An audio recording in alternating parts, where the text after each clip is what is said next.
بسم الله الرحمن الرحیم د وینډوز 10 دریم درس ته ښه راغلاست.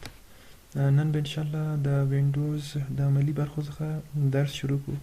اول به راشو چې وینډوز څه شی ده. زه به راشم ورډ ته.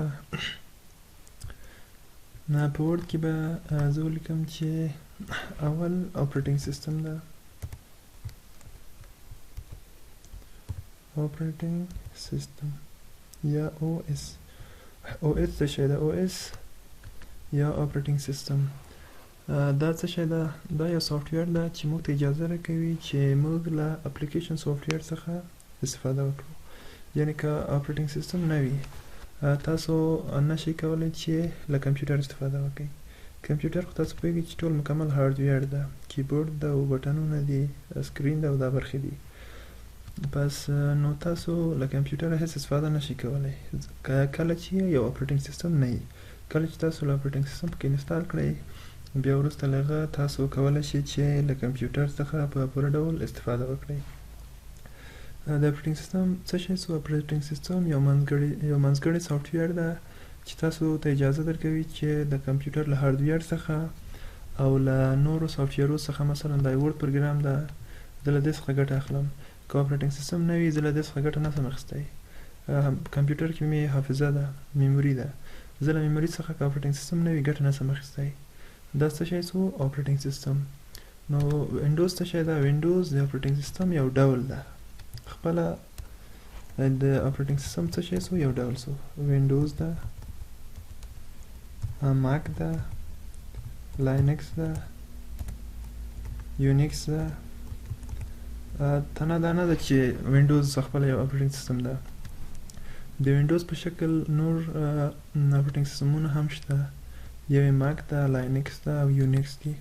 دا څه شی دي؟ دا هم اپریټینګ سیسټمونه دي. تنه دا نه ده چې وینډوز موږ تاسو استعمالوو.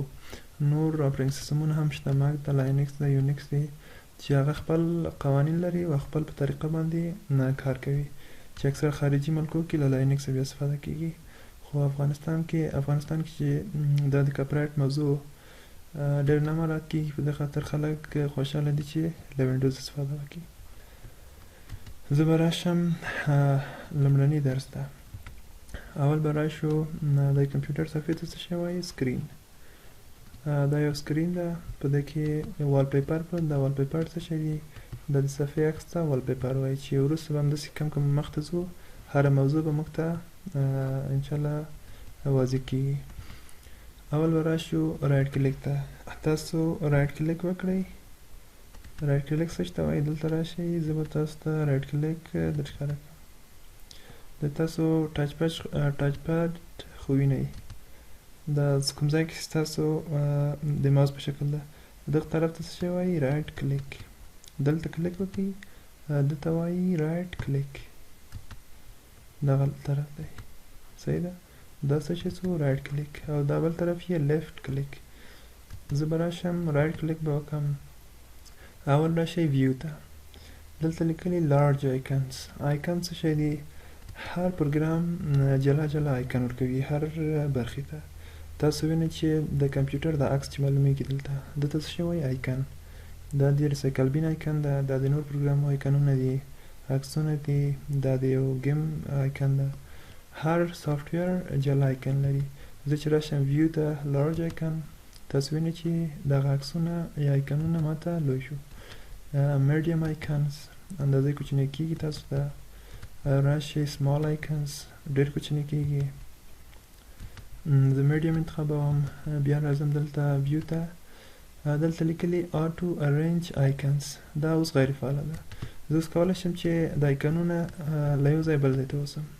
کوم ځای چې مو خوښه وي هماغه ځای ته د آیکنونه انتقال کړئ. تاسو وینئ چې دا ټول ګډوډ شو. که زه راشم دلته ته ووایم چې ویو آټو ارینج آیکنز، بیرته ټول مکمل ارینج کیږي یا ترتیب کیږي. بیا به راشم ویو ته. دلته لیکلي الاین آیکنز ټو ګریډ. اول به زه دا غیر فعاله کړم، بیا به راشم دا به غیر فعاله کړم. اوس آیکنونه به بیخي غیر منظمه سي. تاسو وینئ هر ځای ته چې مو خوښه وي هماغه ځای ته آیکنونه اوسئ، هیڅ کوم داسې هغه نشته هیڅ کوم ترتیب نشته د آیکنو لپاره. ستاسو آیکنونه به په مکمل ډول غیر منظمه وي. تاسو وینئ چې هر آیکن ټول ګډوډ دي. تاسو که راشئ ویو ته، بیا راشئ الاین آیکنز ټو ګریډ، دا ټول په یو لاین کې ترتیبوي درته. بیا راشئ ویو ته، آټو ارینج آیکنز دا وکلیکئ، دا آیکنونه به ټول مکمل ډول تاسو ته ترتیب شي. بیا راشئ ویو ته، دلته لیکلی شو ډیسکټاپ آیکنز، دا آیکنونه تاسو ته معلوم شي که نه. اوس هېڅ آیکن نه معلومیږي. بعضې وخت له دې کار څخه استفاده وکړئ، ځکه چې تاسو به په دې کار سره څوک به ستاسو کمپیوټر څخه، څوک چې بیسیک وي، له ماشومان وي، ستاسو له کمپیوټر څخه به استفاده نشي کولی. کمپیوټر ته خپله غواړئ چې آیکنونه م راشي، دا راولئ. که غواړئ چې آیکنونه مو معلوم نشي، بیا راسئ شو ډیسکټاپ آیکنز غیر فعاله کړئ. دا ویو برخه. اوس به راشو سورټ بای. سورټ بای څه شی دی؟ سورټ بای یعنې د آیکنونه په کوم ډول ترتیب شي. تاسو وینئ چې اول دا راغلی، دا راغلی، دا ولې په دې ډول راغلی؟ زه غواړم چې په بل ډول راشي. تاسو راشئ ولیکئ چې سورټ بای نیم. د چا چې نوم په اول کې و، اول به همغه راشي. اول دا سیستم آیکنونه نه شاملیږي، مثلا دا او دا نه شاملیږي. وروسته له دې ټول په ترتیب دي. اول سی ده، سی ده، اف ده، جی ده، او ده، همداسې په ترتیب سره تاسو ته ټول برابریږي. بیا به راشو سورټ بای سایز. د چا چې اندازه زیاته وه، هغه به په اول کې راشي تاسو ته. دغه زیات سافټویرونه او آیکنونه ډېر نه پکې شاملیږي. نور فایلونه به همدې ډول ترتیبیږي. اول د دې سایز زیات ده، بیا دې، بیا دې، همداسې په ترتیب سره د چا چې سایز زیات و، هغه به په اول کې راځي. بیا به راشو سورټ ته آیټم ټایپ. په آیټم ټایپ کې هر پروګرام کوشش کوي چې خپل د ټایپ سره راشي. تاسو وینئ چې دا فایلونه په یو ډول دي، دا یو ځای کې راغلي، دا فایلونه په یو ځای کې راغلي، دا د اکسل په یو ځای کې راغلي. هر فایل د خپل ډول سره ترتیبیږي. بل ډیټ موډیفاید په کوم تاریخ کې چې تاسو هغه موډیفای کړي وي یا تغیرات مو پکې راوستي وي یا کوم کار پکې کړی وي، هغه تاریخ باندې تاسو ته ترتیبیږي. ما آخري ځل په څه کار کړی؟ په ګارډ موډ کې. دا به تاسو ته کله چې کاپي او پیسټ کار کوم، بیا وروسته له هغه به ګارډ موډ تاسو ته تشریح کوم. بل ریفریش ده. ریفریش څه لپاره ده؟ ریفریش د دې په خاطر ده چې تاسو په کوم فایل کې تغیرات راوستي وي او هغه تغیرات نه عملي کېږي، نو تاسو کله چې ریفریش ووهئ، هغه تغیرات به عملي شي. دا د دې په خاطر نه ده چې تاسو کمپیوټر قوي کړي له نور تغیرات راولي. دا هغه وخت استعمالیږي چې کله تاسو یو تغییر راوستی وي، هغه تغییر نه کېږي، بیا چې ریفریش ووهئ، هغه تغییر خپله عملي کېږي. بل پیسټ ده او پیسټ شارټ کټ. پیسټ د څه په خاطر ده؟ کله چې تاسو غواړئ چې یو فایل له یو ځای څخه کاپي کړئ، لا کټ کړئ یو بل ځای ته، له پیسټ څخه استفاده کوو.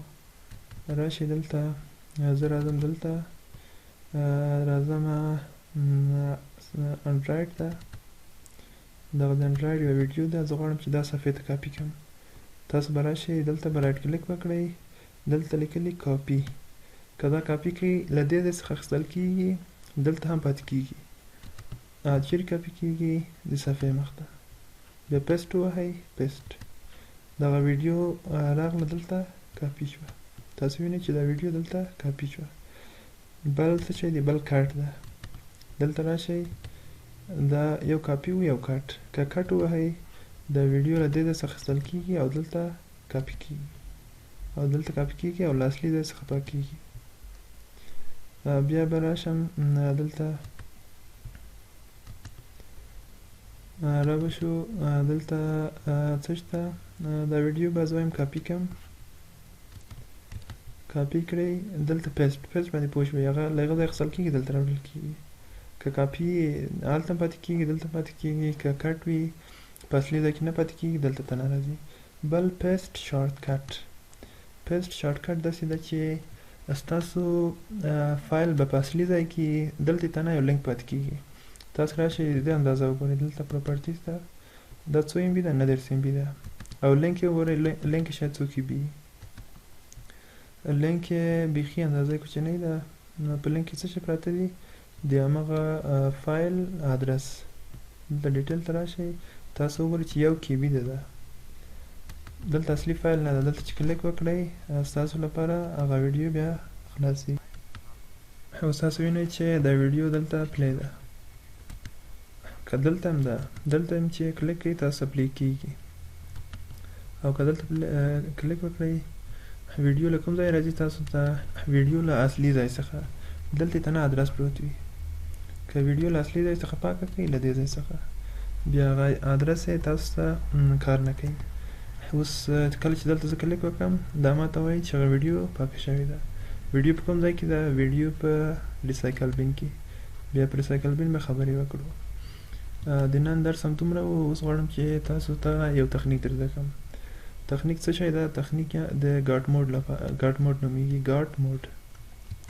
تاسو راشئ دلته رایټ کلیک وکړئ نیو کلیک وکړئ فولډر ته راشئ فولډر لپاره یو خط ولیکئ دا خط دا ولیکئ چې GODMODE ډاټ سپیل په همده شکل وي حروف چې کوچني دي کوچني باید چې لوی وي لوی وي بیا ټکی ولیکئ بیا قوس شروع کړئ ED WBA 4 ماینس اته منفي علامه ورکړئ اته E 5 4 منفي 4 شپږ 5 E منفي اته 2 5 3 منفي 9 9 1 2 0 4 3 E 0 1 C قوس بیرته بند کړئ په دې ډول باندې تاسو داسې یو فولډر جوړیږي چې په هغه صورت باندې تاسو په کمپیوټر کې ډېر په اسانۍ سره تغیرات راوستلی شئ دا به زه راواخلم کاپي به یې کړم چیرې به یې کاپي کړم د فولډر په نوم کې راشئ فولډر ته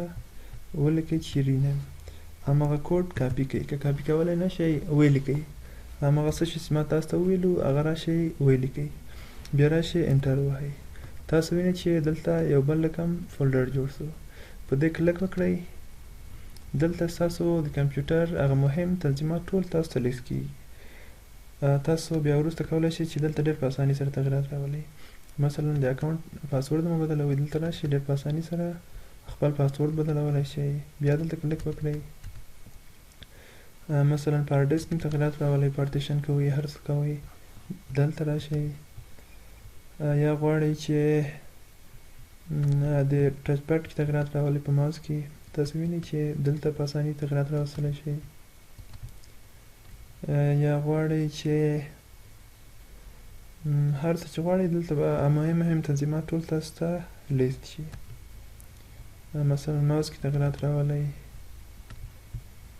زه به راشم صفحې رڼا کم او زیاتوئ تاسو وینئ چې د صفحې رڼا کمیږي او ډیریږي یو بل مثال به یې هم کار کوم تاسو غواړئ چې له کمپیوټر څخه پروګرامونه پاک کړئ بیا راشئ اډ او ریموو پروګرامز ته دلته هر پروګرام چې غواړئ انسټال کړئ دلته راشئ کلیک وکړئ یس ووهئ دا پروګرام به له منځه ولاړ شي او ستاسو له کمپیوټر به پاک شي دا ستاسو د نن درس او تخنیک سره دا ټول کار کړئ انشاءالله سبا به په نوې ویډیو کې نوې درسونه تاسو ته تشریح کوم